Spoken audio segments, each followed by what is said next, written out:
I have the incredible privilege of mentoring and teaching those who are going into the ministry. I've been a pastor for 36 years and a professor and dean at a denominational university for a combined 16 years. And one of my responsibilities as pastor and professor and dean was to try to talk students out of going into the ministry. Now that might sound surprising to some of you, but for many of you that makes perfect sense. And it may be that some of you who are watching now may be wishing that somebody had talked you out of it. Frankly, I was always conflicted helping young men and women prepare for vocational pastoral ministry because I knew how difficult a calling it was. 2 of our 3 sons are in the pastorate, and I never encouraged either of them to pursue pastoral ministry. On the contrary, Debbie, my wife, and I hoped that they would not go into the ministry. Now, I never discouraged them. I let them work that out with their Lord. But it was never our desire that they follow in their father's footsteps. Again, that might sound odd, but it was driven by a desire to protect my children from a very difficult vocation. The evidence of the difficulty of pastoral ministry, whether it be children's pastoral ministry, youth ministry, ministry of pastoral care, or lead pastor, the evidence of the difficulty can be found in the rate of attrition. The best estimate is that 30% of the young people who go into ministry are not in ministry 5 years after they begin. And of course, an even greater percentage will not end their vocational career in pastoral ministry. So one of my responsibilities was to try to talk young people out of going into ministry, because it's hard work, especially if you do it right. Pastoral ministry ranks as one of the hardest jobs in the world for at least 7 reasons that I will mention, but I'm sure there are probably more. So why is it so hard? Why are there such a large percentage of pastors who do not stay in pastoral ministry?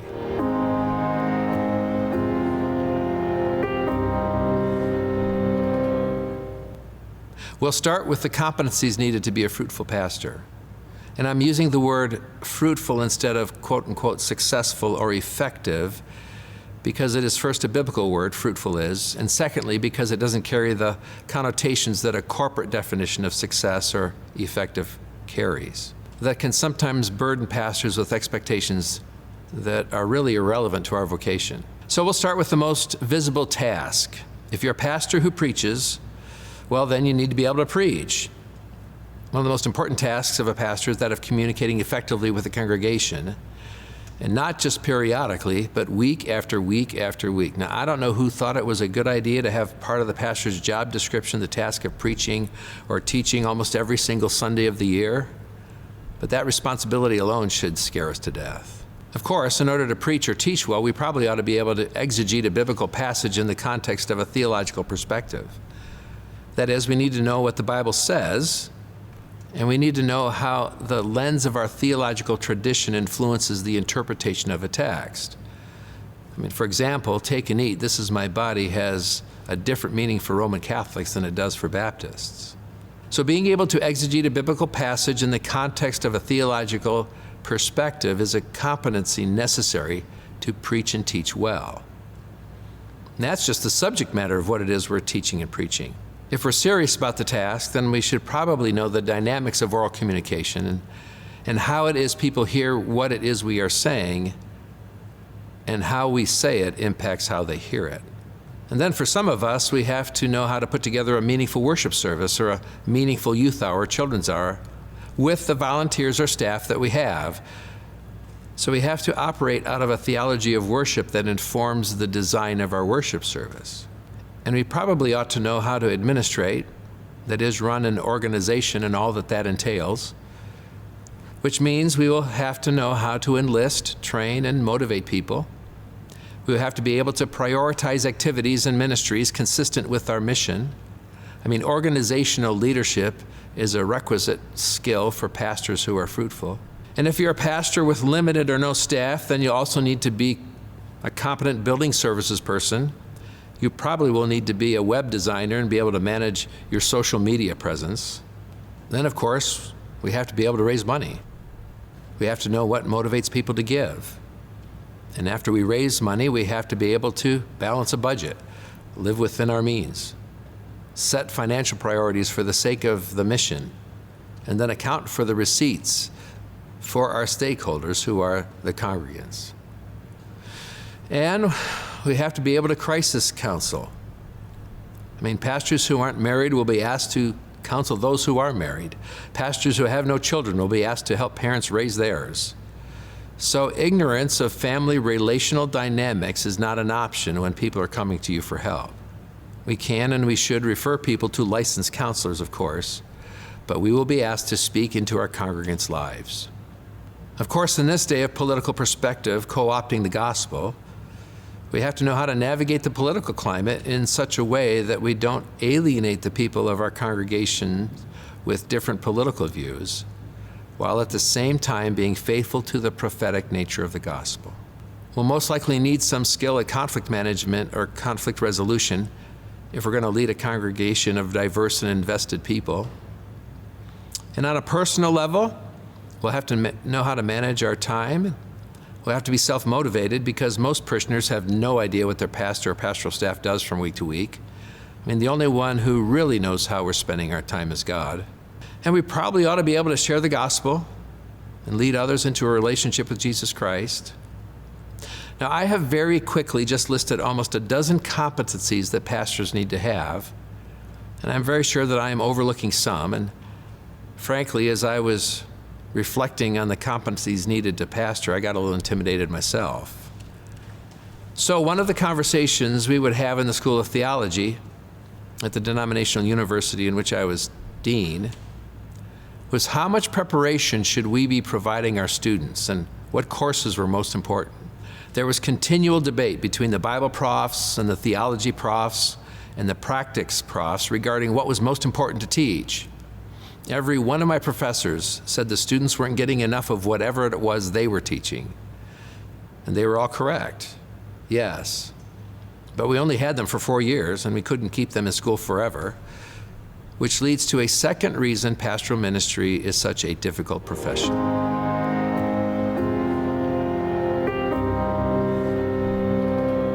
Pastors live with a constant awareness of their own inadequacies.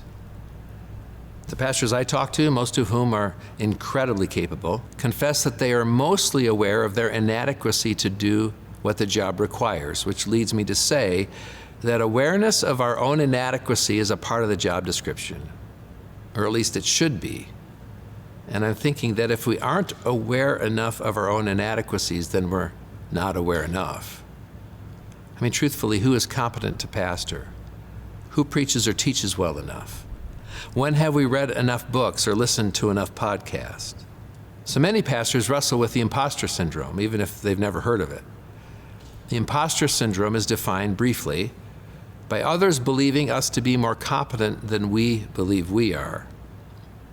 Well, there's good reason for pastors suffering from this. Believing oneself to be inadequate to the task is baked into the cake of the vocation.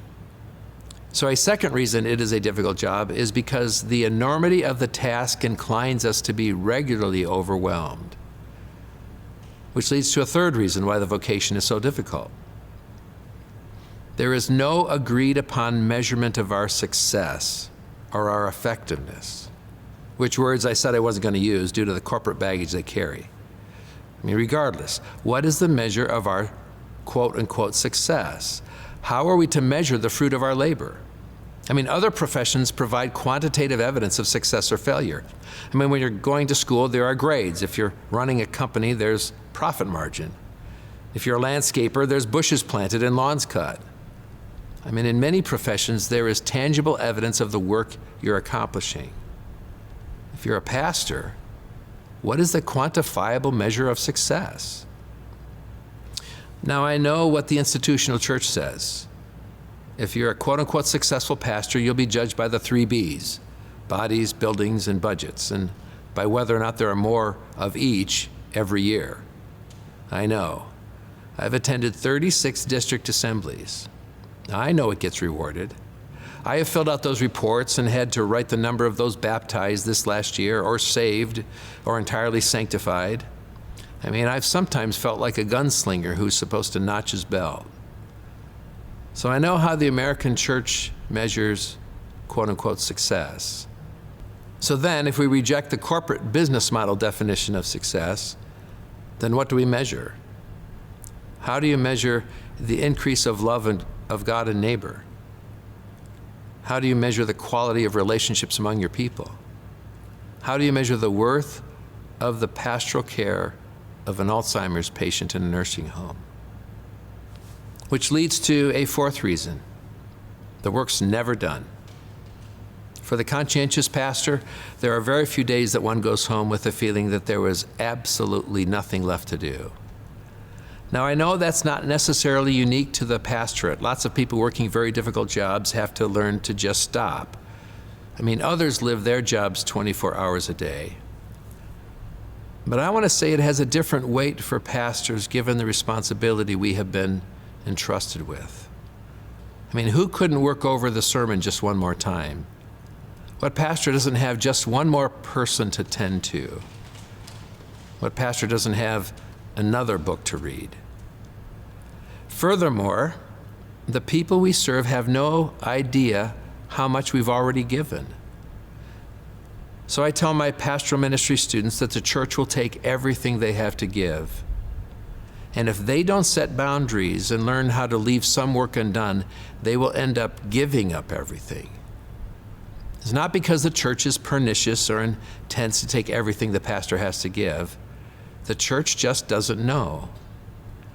I mean, it is inevitable that the beloved saint of your church will choose to meet their Lord while you are on vacation. It became so usual for Deb and me that when we would leave for a much-needed vacation, we would wonder out loud who it was that would pass away while we were gone.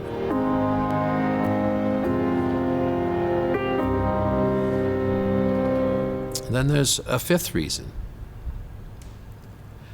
Pastoring is not a culturally respected profession, not anymore. And while the people of our churches might grant us respect, the culture at large is mostly suspicious. Why would you ever want to be a pastor? When I was working my way through seminary, I worked at a factory, and the foreman one day asked me what I was studying to be. I said I was studying to be a pastor. And perfectly innocently, he asked me, "Did something happen to you when you were younger that you want to be a pastor?" I mean, the implication was that something terrible had to have happened to me that would compel me to be a pastor. I said, "No, not that I know of." Now, I have to acknowledge that the opprobrium for pastors, or the lack of respect, is not only due to contemporary cultural influences. Some of the lack of respect or suspicion we ourselves have earned. How many bullies are we discovering inhabit our pulpits? How many more stories of sinful and scandalous behavior on the part of pastors and churches can we absorb without the rest of the world discounting our profession entirely? I mean, we know of churches that have betrayed the very people they are claiming to serve. So there's a reason those outside the church are cynical of the message of the church. While we ourselves may be pastors of honor and integrity, all pastors live with the suspicion from others that we might not be any different than the worst offenders. Well, there's a sixth reason pastoral ministry is so difficult. This is not a profession that is usually highly paid. This is not a vocation that will make you a lot of money.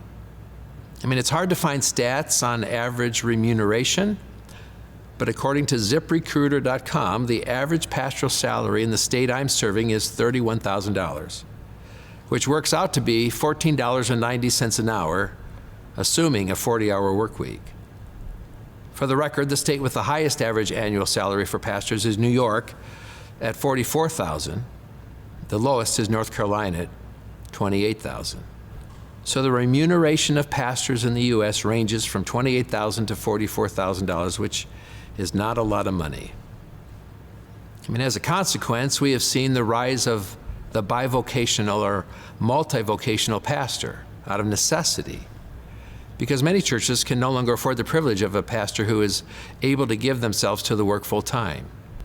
Christianity Today reported several years ago that 40% of the churches in the U.S. are pastored by bivocational or multivocational pastors, primarily because the churches were unable to provide sufficient funds to support a full-time pastor. Now, of course, some pastors make a whole lot more than the average pastor, which means that many pastors are making a whole lot less.